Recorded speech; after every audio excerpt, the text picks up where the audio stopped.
kind of surprised that your argument rests on the fact that you're arguing that Arabs were ignorant nomads who knew nothing at all. Yes, this is what we say. Yes. Look at the woman in the background. Hang on, I've got to see that again. Nothing at all. Yes, this is exactly what we say. Yes. There are people who are so adored. Let's take a trip back through the mists of time and see if that can possibly be true.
This slideshow is just a tiny sample of the ancient cultures that existed in Arabia prior to Islam, cultures that could count among their accomplishments writing, monumental architecture, trade, agriculture and metallurgy.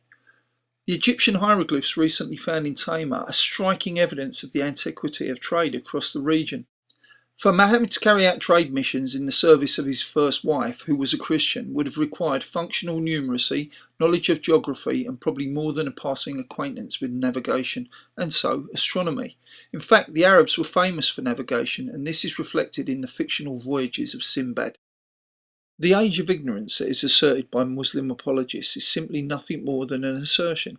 In some cases, an assertion that has been ruthlessly engineered by a concerted effort to destroy evidence of the past, such as the destruction of the Bamiyan Buddhas under the pretext of intolerance of idolatry. This links the zealots in Islam to their counterparts in Christianity in a way that is surprising in its relevance to the question of the state of knowledge in pre-Islamic Arabia.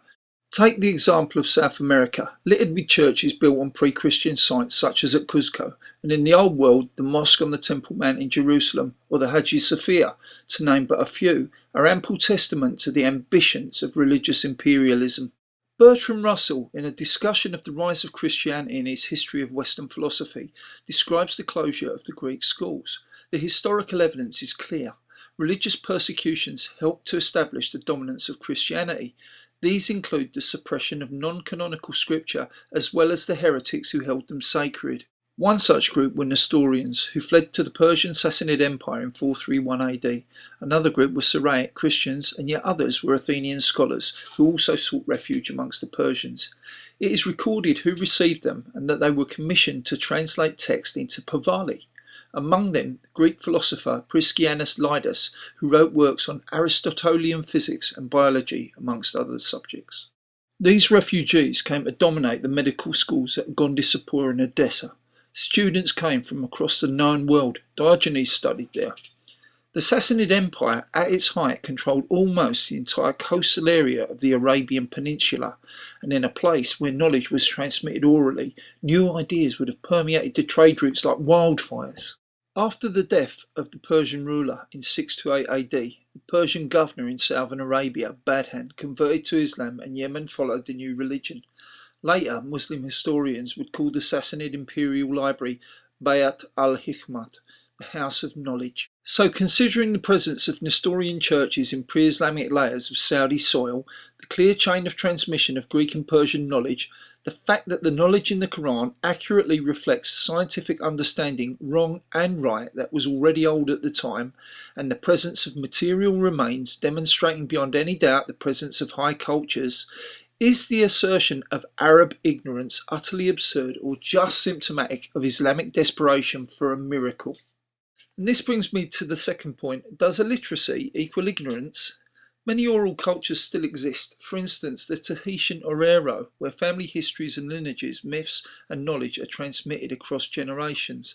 I don't want to labour the point, but according to Tacitus and Caesar, Druids spent up to 20 years memorising orally transmitted knowledge and were considered knowledgeable and learned hundreds of years before the emergence of Islam. The cathedral builders were largely illiterate. Two great innovators, Brindley James and Hargreave James, were both illiterate but responsible for mechanical innovations that contributed immeasurably to the Industrial Revolution. And what about the madrasas in Pakistan where young boys memorised the Quran? Clearly, if Mohamed was illiterate, the Quran must have been transmitted orally initially. But is illiteracy the exception historically? Let's have a look at the achievements of some of the other notable illiterates.